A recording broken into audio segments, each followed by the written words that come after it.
Everyone good morning, most welcome in Avinash tutorial. और आज के क्लासेस में हम लोग लाइट का जो रिफ्रैक्शन पार्ट है उस चीज़ को स्टार्ट कर रहे हैं, जिसमें लास्ट 5 क्लासेस में उन्होंने लाइट के रिफ्लेक्शन पार्ट को कवर किया था और अभी जो क्लासेस हमारी स्टार्ट हुई वो रिफ्रैक्शंस के ऊपर है। तो इस कॉन्सेप्ट को देखते हैं। इन एन होमोजीनियस मीडियम, तो मैंने लास्ट क्लासेस में बताया था what is homogeneous, what is heterogeneous. In an homogeneous medium light travel in a straight line. तो फिर मैं बता दूं कि होमोजीनियस मीडियम क्या होता है।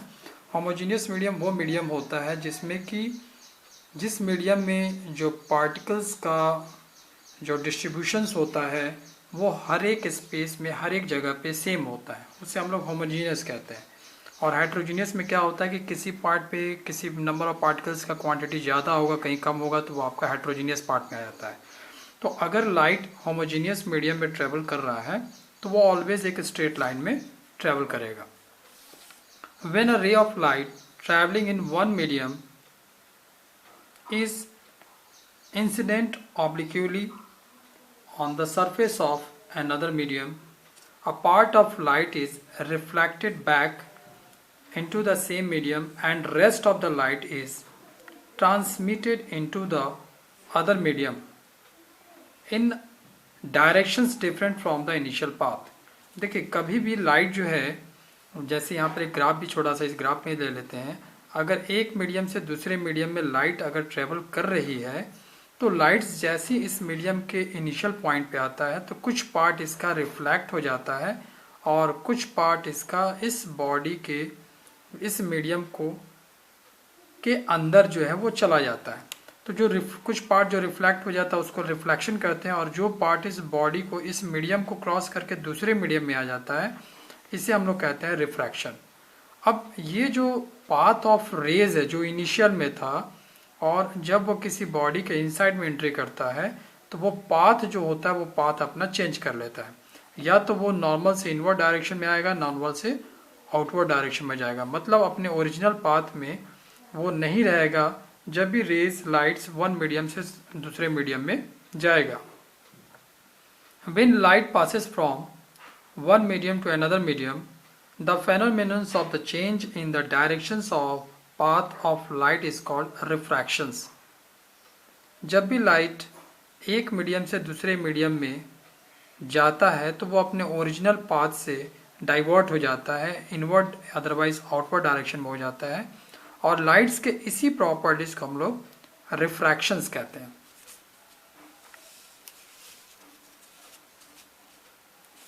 ओके, नेक्स्ट नंबर 1 जो फर्स्ट ग्राफ के लिए है, when a ray of light travels from a rare medium to a denser medium it bends towards normal. जब भी लाइट्स रेयर मीडियम से डेंसर मीडियम में आएगी, तो रेयर मीडियम हम किसको कह सकते हैं? सपोज अगर हमने एयर ले लिया है और एयर के रिस्पेक्ट में अगर हमने ग्लास ले रखा है तो एयर हमारा रेयर मीडियम होगा और ग्लास हमारा डेंसर मीडियम होगा। तो जब भी हम लाइट्स को वन मीडियम से दूसरे मीडियम में क्रॉस करते हैं या कराते हैं तो जिस पॉइंट पे वो इंसिडेंट होता है उसे इंसिडेंट पॉइंट कहते हैं। उस पॉइंट पे जो सरफेस है उस सरफेस पे आप एक परपेंडिकुलर ड्रॉ कर दें and that perpendicular is known as normal. तो ये जो नॉर्मल है, जब लाइट आपकी डेंसर मीडियम से रेयर मीडियम में जाएगी तो नॉर्मल से अपने पाथ से वो दूर हो जाएगी। जब भी लाइट डेंसर मीडियम से रेयर मीडियम में आएगी तो ऑलवेज अपने नॉर्मल से वो दूर हो जाएगी। इसका एग्जैक्ट पाथ, एक्चुअल पाथ ये था, लेकिन इस पाथ से वो दूर हो गई है। होने का कारण क्या है कि ये मीडियम जो है वो रेयर मीडियम है। डेंसर मीडियम में लाइट्स की स्पीड कम होती है, रेयर मीडियम में लाइट्स की स्पीड ज़्यादा होती है। जब लाइट की स्पीड इंक्रीज करती है तो नॉर्मल से वो दूर जाती है। इसी का सेकंड पॉइंट्स देखते हैं। When a ray of light travels from a denser medium to a rare medium it bends away from the normal. अब यहाँ पर देख रहे हैं कि ये हमारा रेयर मीडियम है और ये हमारा डेंसर मीडियम है। जब भी लाइट रेयर मीडियम से डेंसर मीडियम में आती है तो अपना जो एक ओरिजिनल पाथ था उस पाथ को छोड़ करके वो नॉर्मल के साइड में बैंड हो जाती है। इस केस में इंसिडेंट एंगल ग्रेटर होता है रिफ्रैक्टेड एंगल से, और पहले वाले केस में incident angle less than refracted angle था। यहाँ पर लाइट रेयर मीडियम से डेंसर मीडियम में जा रही है। जब भी लाइट डेंसर में जाती है, रेयर से डेंसर में जाती है, तो लाइट की स्पीड डिक्रीज हो जाती है, और डिक्रीज होने के कारण ही वो नॉर्मल के साइड में बैंड हो जाती है।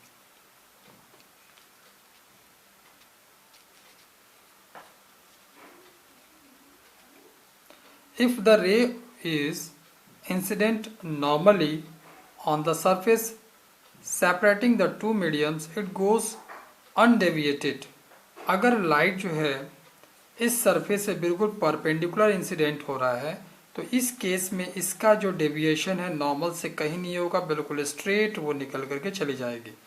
तो इस केस में आपका इंसिडेंट एंगल जो होगा आई की वैल्यू 0 होगी, और आर की वैल्यू होगी इसमें भी 0। Next,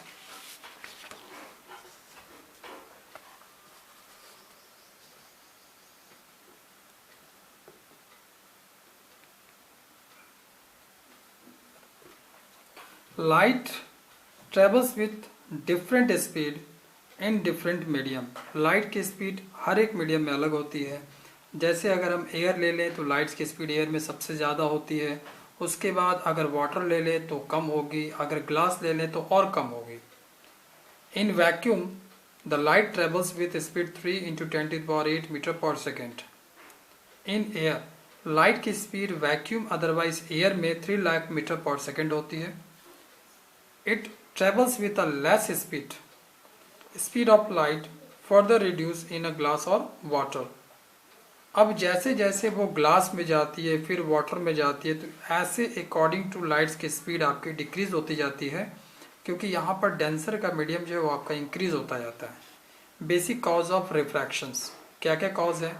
basic cause of refractions is change in the velocity of light in going from one medium to another medium.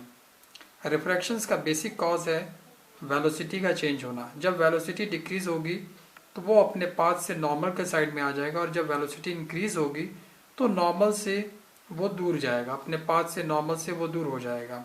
Light की स्पीड डिक्रीज किस में होती है? जब वो डेंसर में जाता है तो लाइट की स्पीड डिक्रीज हो जाती है, और जब रेयर मीडियम में रहता है तो लाइट की स्पीड इंक्रीज कर जाती है। एब्सोल्यूट रिफ्रैक्टिव इंडेक्स जिसे म्यू से रिप्रेजेंट करते हैं, तो absolute refractive index is expressed with respect to a volume और एयर। जब भी हम दो मीडियम में एक मीडियम को मान लेते हैं, या एक मीडियम हमारा वॉल्यूम और एयर होता है और किसी और मीडियम का रिफ्रैक्टिव इंडेक्स हम कंपेयर कर रहे हैं, तो उस टाइप के रिफ्रैक्टिव इंडेक्स को हम लोग एब्सोल्यूट रिफ्रैक्टिव इंडेक्स कहते हैं। एब्सोल्यूट रिफ्रैक्टिव इंडेक्स में एक्चुअली रिफ्रैक्टिव इंडेक्स होता क्या है कि दो मीडियम में हम लोग रेयर और डेंसर का रेशियो देखते हैं, अदरवाइज उसकी डेंसिटी का रेशियो देखते हैं। तो जब इस तरह के रेशियो में अगर वन पार्ट आपका एयर और वॉल्यूम और दूसरा पार्ट आप सपोज आपका ग्लास भी हो सकता है, वाटर भी हो सकता है, कुछ भी पार्ट हो सकता है, लेकिन वन पार्ट आपका वॉल्यूम और एयर है, और यहाँ से जो आप रिफ्रैक्टिव इंडेक्स निकाल रहे हैं, तो इस टाइप के रिफ्रैक्टिव इंडेक्स को एब्सोल्यूट रिफ्रैक्टिव इंडेक्स कहते हैं। Next, refractive index, only refractive index, again mu से रिप्रेजेंट करेंगे। Refractive index of medium is the ratio of speed of light in vacuum to the speed of light in that medium। Suppose light जो है अगर first medium से second medium में आ रहा है, तो हम यहाँ पर 1 लिखते हैं और यहाँ पर 2 लिखते हैं। इसका मतलब लाइट फर्स्ट मीडियम से सेकंड मीडियम में आती है, और इन्हीं को अगर हम स्पीड फॉर्मेशन में लिखते हैं तो यहाँ पर होता है velocity in first medium by velocity in second medium. और वैक्यूम में लाइट की जो वेलोसिटी होती है वो 3 लाख मीटर पर सेकंड होती है, जिसे सी से रिप्रेजेंट करते हैं, और किसी पर्टिकुलर मीडियम में जो वेलोसिटी होगी वो वेलोसिटी हम यहाँ पुट अप कर देंगे।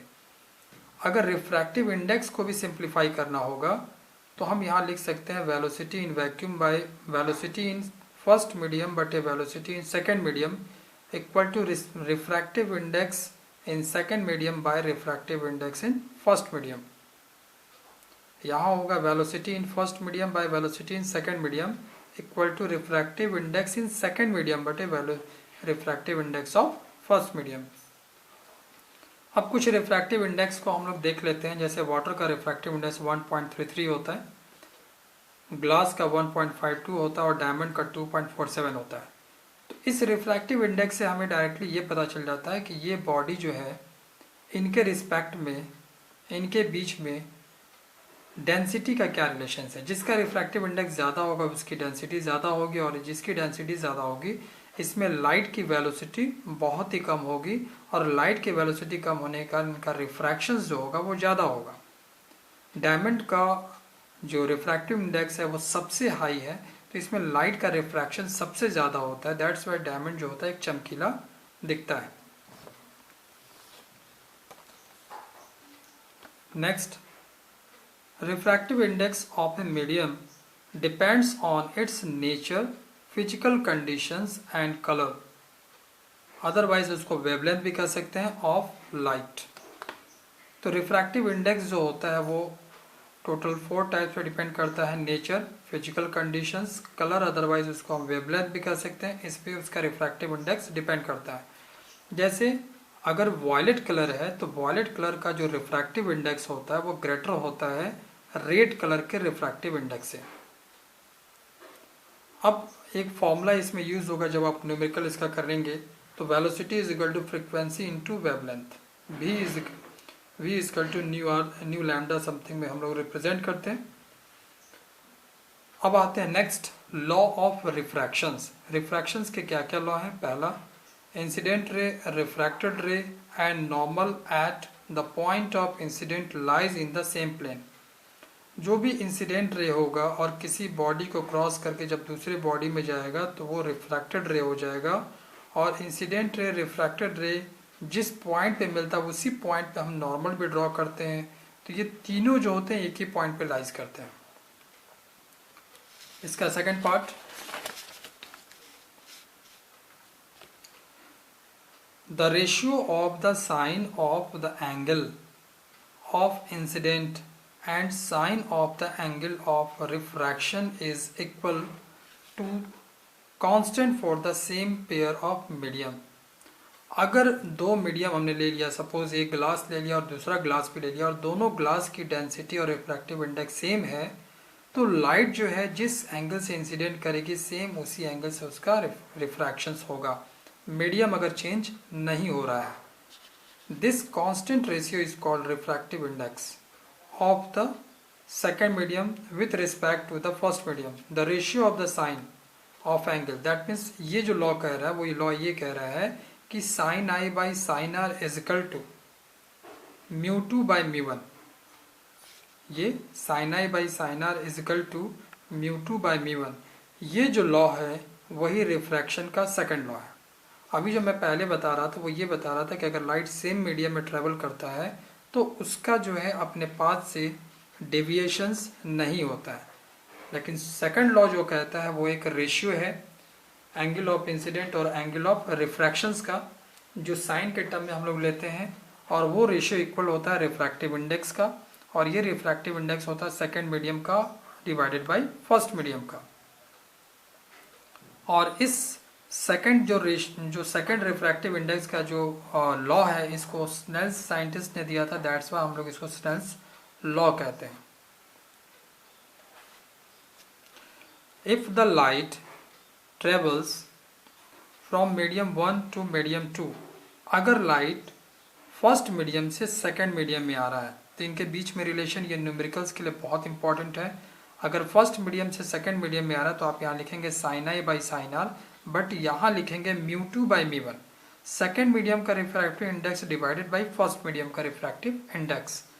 अगर लाइट एयर से ग्लास में आ रहा है तो रिफ्रैक्टिव इंडेक्स का रेशियो होगा ग्लास का refractive index divided by air का refractive index. According to principle of reversibility, तो रिफ्रैक्टिव इंडेक्स अगर ये 1 से 2 में कोई लाइट जा रहा है तो इसको अगर रिवर्स करेंगे तो लाइट अब 2 से आपका फर्स्ट में आएगा। तो ये प्रिंसिपल ऑफ रिवर्सिबिलिटीज हो जाता है कि अगर एक का प्रिंसिपल 1 है तो दूसरे का प्रिंसिपल उसका जस्ट रिवर्स हो जाएगा।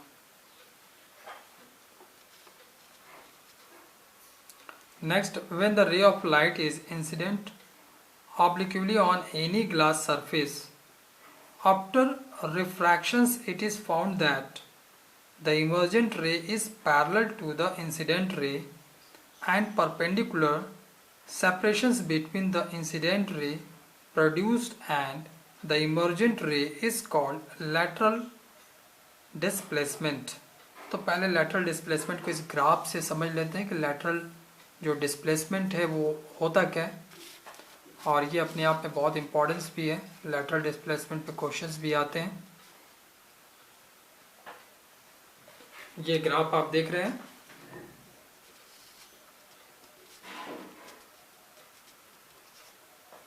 इस ग्राफ में एक ग्लास स्लैब लिया गया है, आउटसाइड में एयर है। तो बाय प्रॉपर्टीज जब लाइट जो है वो ग्लास पे आती है, जिस पॉइंट पे इंसिडेंट हो रही है इस पॉइंट पे आप एक नॉर्मल डालेंगे, परपेंडिकुलर डालेंगे जो इस सरफेस पे 90 डिग्री पे परपेंडिकुलर होगा। इस रे को आप इंसिडेंट रे कहेंगे और आई होगा इंसिडेंट एंगल। क्योंकि ये रेयर से लाइट डेंसर मीडियम में जा रही है तो अपने जो ओरिजिनल पाथ है इस ओरिजिनल पाथ से डेविएट हो जाएगी नॉर्मल के साइड में, और नॉर्मल के साइड में डेविएट होकर के वो पॉइंट सी तक आएगी। इस केस में जो एंगल आर जो बनेगा नॉर्मल और रिफ्रैक्टेड रे के बीच में, वो एंगल होगा रिफ्रैक्टेड एंगल। अब अगेन पॉइंट सी से जब वो सेम मीडियम में, अपने मीडियम में जब वो निकलेगी तो जिस एंगल से वो इंसिडेंट हुई थी इस स्लैब में, सेम एंगल से ये आउटवर्ड डायरेक्शन में निकल जाएगी। इसका मतलब एंगल आई और एंगल ई, ये दोनों का वैल्यू क्या होगा, आपस में इक्वल होगा। बट अब रिजल्ट क्या निकलता है, रिजल्ट ये निकलता है कि ये जो रे थी वो अपने ओरिजिनल पाथ को छोड़ करके वो अब इस पाथ से इमर्जेंट होते हुए निकल रही है। कारण क्या है, क्योंकि उसने ये स्लैब, ग्लास के स्लैब को क्रॉस किया है, इसलिए इसका ओरिजिनल पाथ जो है वो चेंज होकर के अभी ये पाथ आ गया है। तो इनके बीच का जो डिस्टेंस है, जो इनिशियल था और अभी फाइनल जो इमर्जेंट हुआ है, इनके बीच के डिस्टेंस को हम लोग लेटरल डिस्प्लेसमेंट कहते हैं। यह हमारा लेटरल डिस्प्लेसमेंट कहते हैं। अब ये देखते हैं कि हमारा जो लेटरल डिस्प्लेसमेंट है वो किस किस चीज़ों पे डिपेंड करता है। पहला, thickness of the glass block between the incident surface and emergent surface. इसका थिकनेस जितना ज़्यादा रहेगा लेटरल डिस्प्लेसमेंट भी उतना ज़्यादा बढ़ता जाएगा। तो ये इसके थिकनेस पे डिपेंड करता है, इसकी चौड़ाई पे डिपेंड करता है। आप चौड़ाई बढ़ाते जाइए और इसका जो डिस्प्लेसमेंट है, जो लेटरल डिस्प्लेसमेंट है डी की वैल्यू वो और बढ़ती जाएगी। Second, angle of incident. For normal angle I angle R अगर जीरो हो जाता है तो लेटरल डिस्प्लेसमेंट जीरो हो जाता है। अगर आई और आर की वैल्यू जीरो हो जाती है तो लाइट अपने सेम पाथ पे चली जाएगी। इसका मतलब कि आप जितना ज़्यादा आई को बढ़ाएंगे, जितना ज़्यादा इंक्रीज करते जाएंगे, उतना ज़्यादा ये जो है वो आपका पार्ट इसके करीब आता जाएगा, मतलब लेटरल डिस्प्लेसमेंट आपका कम होता जाएगा। और जितना ज़्यादा ये नॉर्मल के साइड से लेके आएंगे उतना ज़्यादा जो है इनका जो पाथ है वो चेंज होता जाएगा।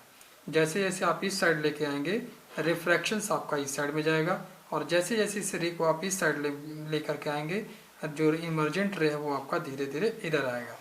तो इसका मतलब है कि वो इंसिडेंट रे पे डिपेंडेंट करता है और ग्लास के थिकनेस पे डिपेंड करता है। अगली क्लासेस में हम लोग प्रिज्म, एंगल ऑफ डेविएशंस और एंगल ऑफ डेविएशन के केस में minimum deviation of prism, like this, इस टाइप के टॉपिक को डिस्कस करेंगे। Thank you.